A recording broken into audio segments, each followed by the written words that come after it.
This episode may contain content of a graphic nature, including descriptions of physical and sexual violence against adults, children, and animals. Listener discretion is advised. Hi everyone, I'm Tanya. And I'm Talia. And we are Crimes and Consequences, a true crime podcast.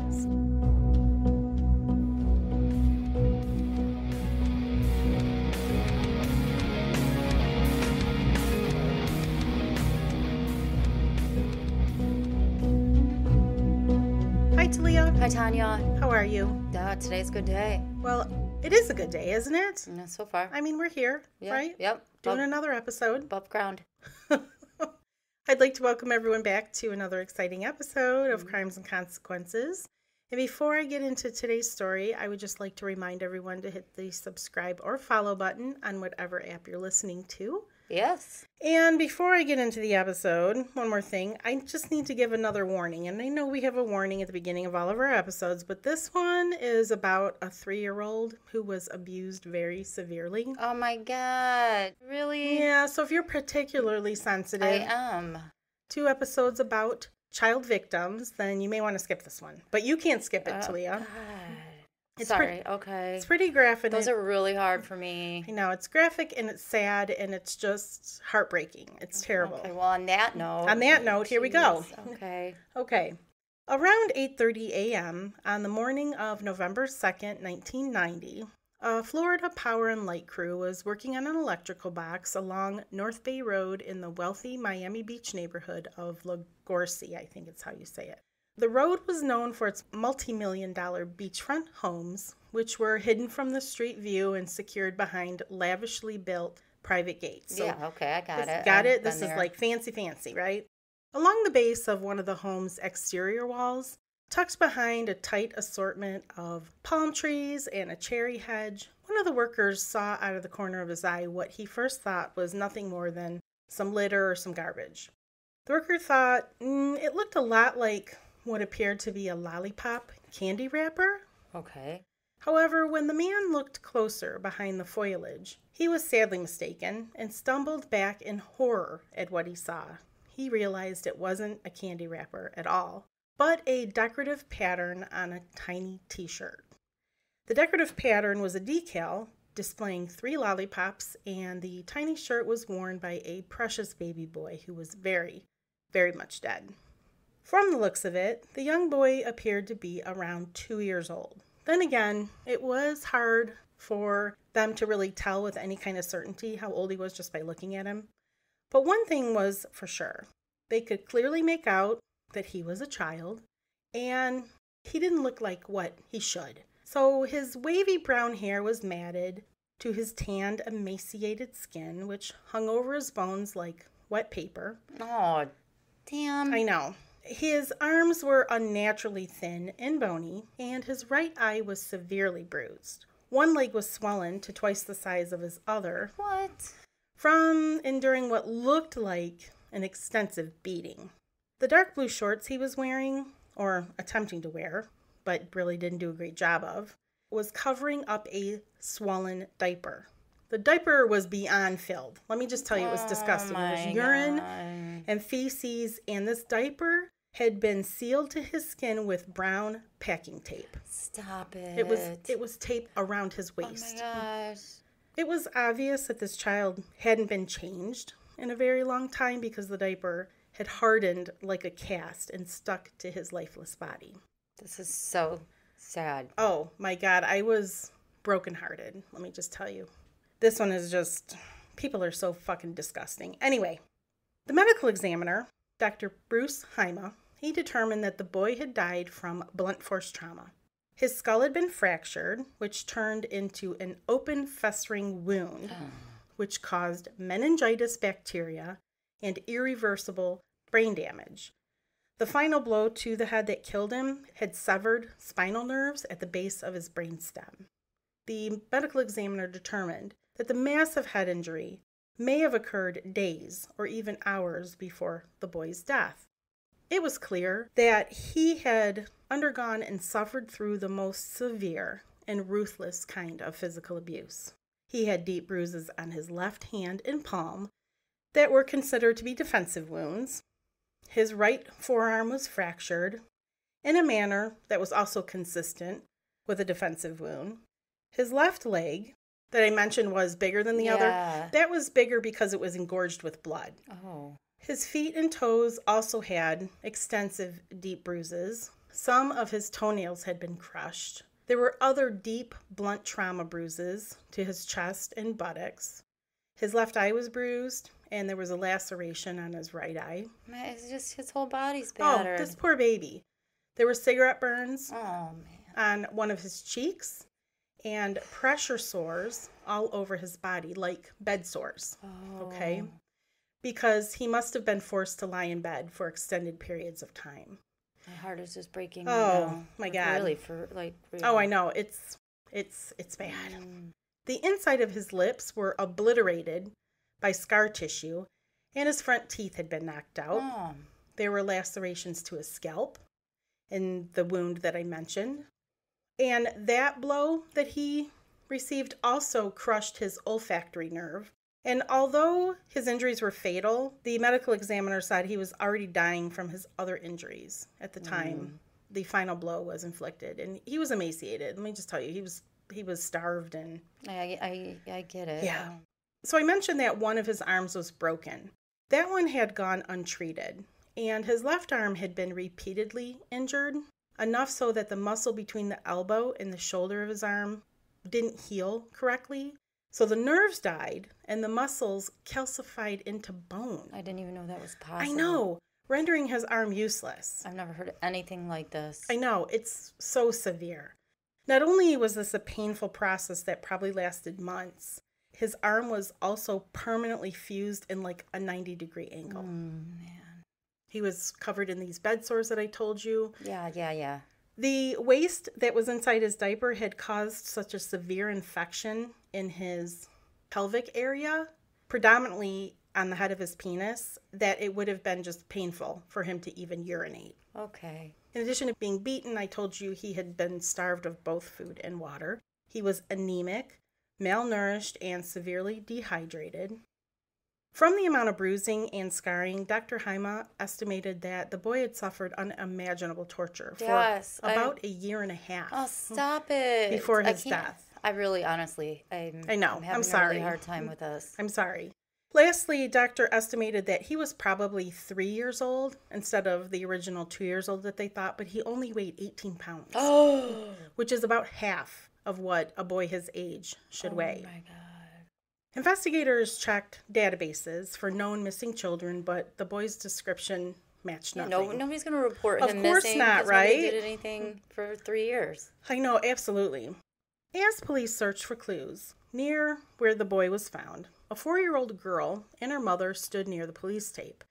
I'm not sure how plausible this story is, but it said that the lead detective on the case was speaking to the woman and had mentioned that they couldn't bury the baby without a name. Since they didn't have one, they would have to give him a name until his true identity was revealed.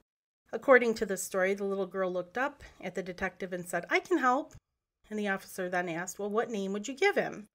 And the young girl, having overheard that the little boy had a shirt with lollipops, replied, "I'd call him Baby Lollipops." Oh, that's sweet, but why is she even there? I don't know. But whether this story is true or not, he was referred to as Baby Lollipops in the press until he was eventually identified. But in the meantime, when he was first found, the news of his death and his disgusting amount of abuse that this poor baby suffered just sent shockwaves through the community. No one could quite understand how it was possible for a toddler to be tortured in such a gruesome manner and then left for dead. Where were his parents? The parents were being vilified in the public eye before their identities were even known. Well, yeah. I know, right? Local channels aired specials urging parents to teach children about stranger danger, reminding them of children kidnapped in department stores and supermarkets. There was a lot of panic, as you can imagine. They thought whoever killed this little boy had to be a monster. Yeah. When Baby Lollipops was first discovered, the brutal story didn't initially make front page news. Why? I don't know. Instead, on November 4th, only a few short paragraphs were published, and they were buried on page 5 in the B section of the Miami Herald, which in other words means a very tiny section. But that wouldn't last too long. The small snippet of information in the paper was enough to grab the attention of a young woman who had worked as a babysitter. Just 2 days later, on November 6th, the woman went to the police station and told them that she might have an idea of who the unnamed boy was. The young woman told police that 2 years earlier, she had taken a job babysitting for a woman named Anna Maria Cardona. She said that Anna Maria had dropped off 2 of her children with her, the youngest of which was 1-year-old Lazaro Figueroa. But the thing is, Anna Maria never came back to pick them up. What? 3 months later, the babysitter... 3 months later? Yeah. 3 months later, the babysitter handed the children over to the Florida Department of Health and Rehabilitative Services. 3 months? 3 months. Okay. The children ended up staying in the custody of HRS for 3 months after that, before they were able to track down Anna Maria. After doing so, the state made the horrible decision to return the children to the care of their mother in November 1988. However, she was under strict state supervision. I would hope so. Yes. And I'm going to mention that according to medical records, when Lazaro was handed over to his mother, he was healthy and he weighed about 20 pounds at that point. The state had ordered Anna Maria to allow full access for social workers to check in on the family, and they also required her to attend family counseling and drug abuse therapy. Unfortunately, though, immediately after the children were given back to her, Anna Maria disappeared with the kids in tow. Now, 2 years later, a lifeless boy matching the description of Lazaro Figueroa was found dead. But of course, detectives still needed to confirm that the boy was indeed Lazaro. Over time, the media covered the story more in depth, and the hunt for Anna Maria was aired on America's Most Wanted. The news caught the eye of a 14-year-old mentally disabled girl who was named Gloria Pi, P-I, or P, who claimed to have babysat Lazaro. Gloria told detectives that she was instructed to feed the boy oatmeal and water twice a day, but would sometimes forget to feed him at all. What? She said he cried constantly, that he wasn't circumcised, and she claimed to have taped his diaper on, which were all facts that had not been released to the public. Gloria then outright confessed to killing Lazaro herself. She told detectives that one night, when the boy wouldn't stop his incessant crying, she threw him against the wall. She claimed that that blow killed him. She even went as far as to show the police the reddish stain on the wall. Oh, and man. I'm not sure if that was in her home or whatever, but she shows investigators the stain. But after they cut out a large piece of the drywall and had it analyzed, the stain was nothing more than ketchup. Oh. Apparently, Gloria had managed to hear details of the killing from an HRS worker. Due to giving details of the crime that were inconsistent with physical evidence, her confession was disregarded. Oh, okay. Yeah. Investigators continued their search, spending a full month after the boy was found trying to confirm a positive identification. The original babysitter knew the name of the hospital where he was born, but the hospital claimed that Anna Maria had given birth to a girl. But after realizing they had made a mistake, the hospital later came back and confirmed that the birth was indeed male. Okay. There's so many. I know. Then when detectives asked if the boy was circumcised, the hospital said that he was. However, the boy that was found wasn't circumcised. Okay. And ridiculously enough, the hospital yet again came back later. Oh, wait, we made another mistake. Stop it. I'm serious. Evidently, while Anna Maria had made an appointment for the circumcision, she never showed up with the baby. There was a lot of back and forth in this case, but after a month, investigators were finally able to locate Anna Maria and positively identified Lazaro Figueroa's body. And before I tell you more, we're going to take a break.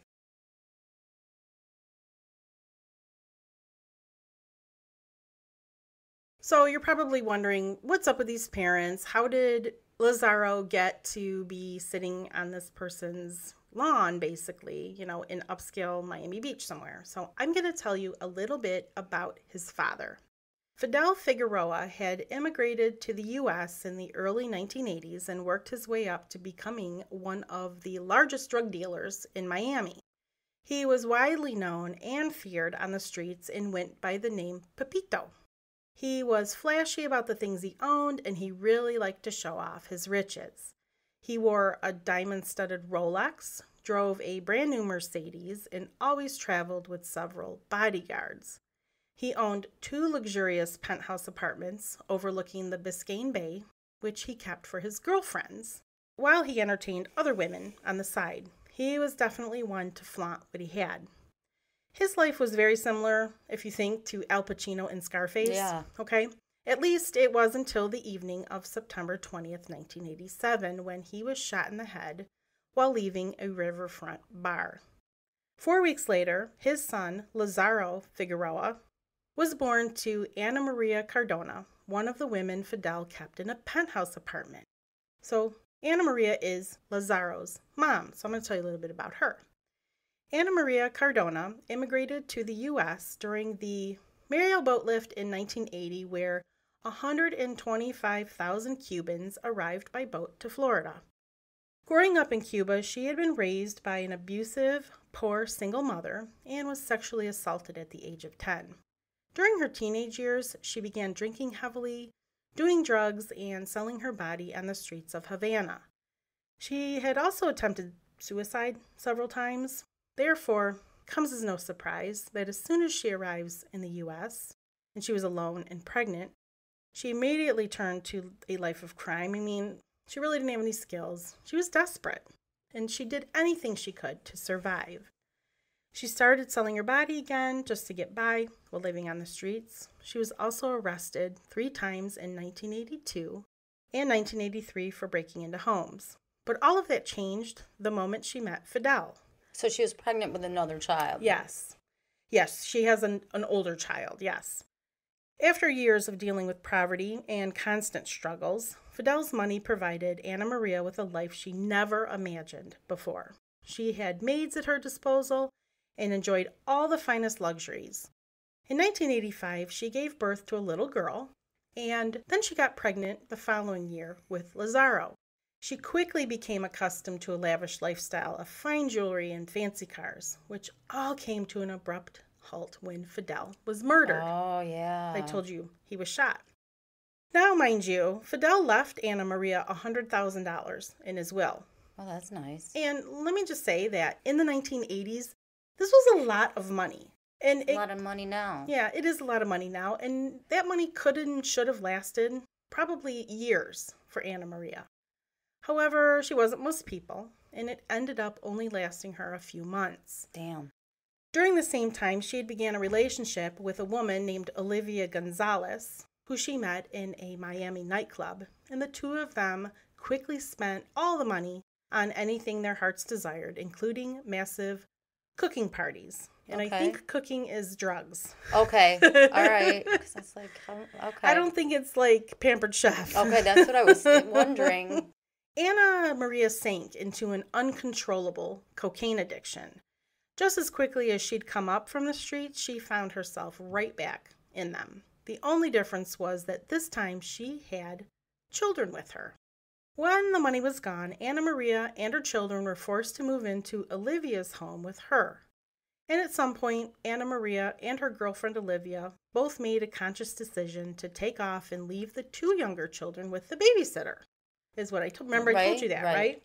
So as I previously mentioned, after HRS handed the children back to Ana Maria, she disappeared. And to make matters worse, the HRS had somewhat lost track of the family altogether. The caseworker waited a full 4 months before informing the judge handling the case that the family was missing. By that time, there was just no way to find her. I do know this story now. Do you? Now that you go into this part of the details. So the case fell through the cracks. Fast forward to 1 month after Lazaro's body was found, when detectives finally tracked down Ana Maria and Olivia in St. Cloud, Florida, which is near Orlando. They brought both women back to Miami to be interrogated. Ana Maria just couldn't manage to keep her story straight. At first, she claimed that she had left Lazaro with a babysitter, and that was the last she had seen of him. But then she said she gave the kids to a, quote, elegant woman, unquote, who had approached her in a cafe.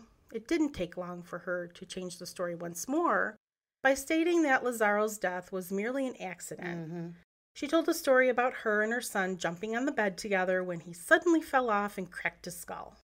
Finally, she came around and admitted that while she and Olivia had beaten the boy, she told detectives that Lazaro was alive when she left him in the bushes. At that mansion.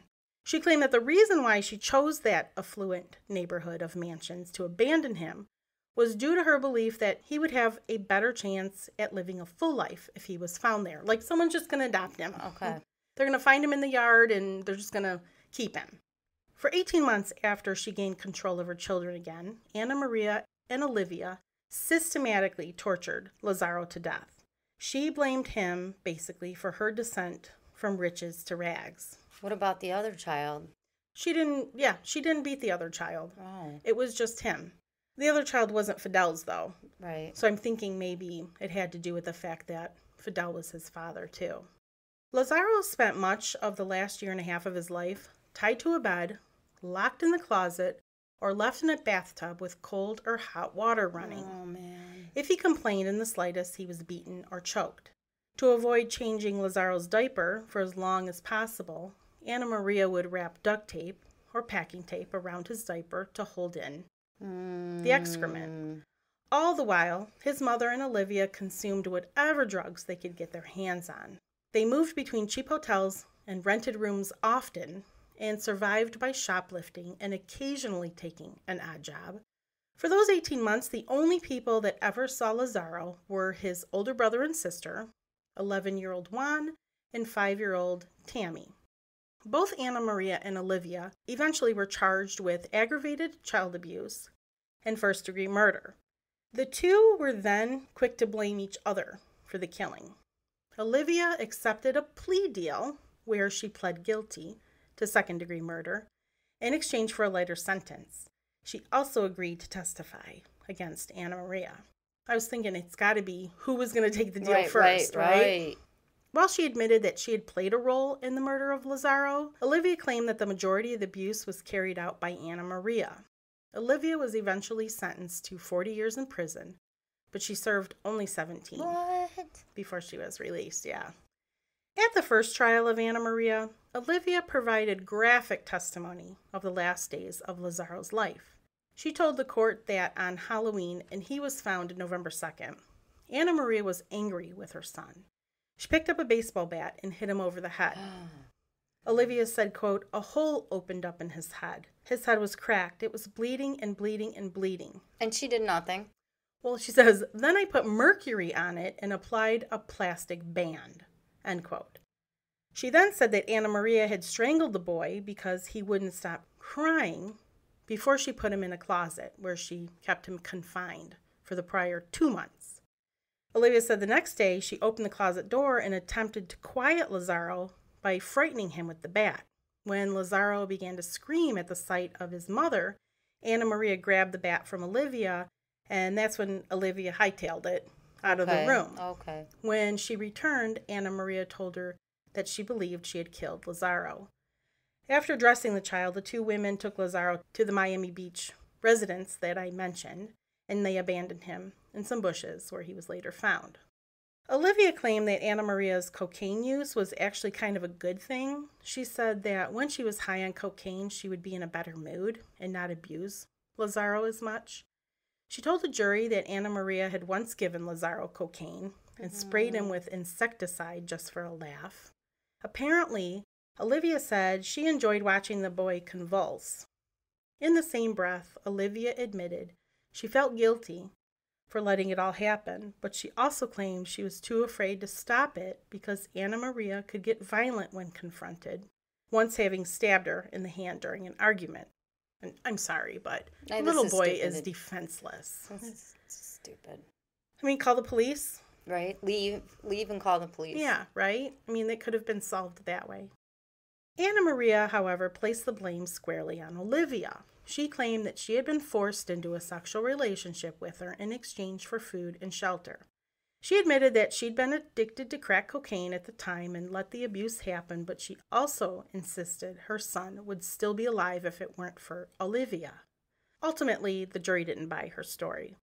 It was clear that the abuse happened over a very long period of time. Very long time. Not to mention, there were several witnesses that testified to her abuse over time.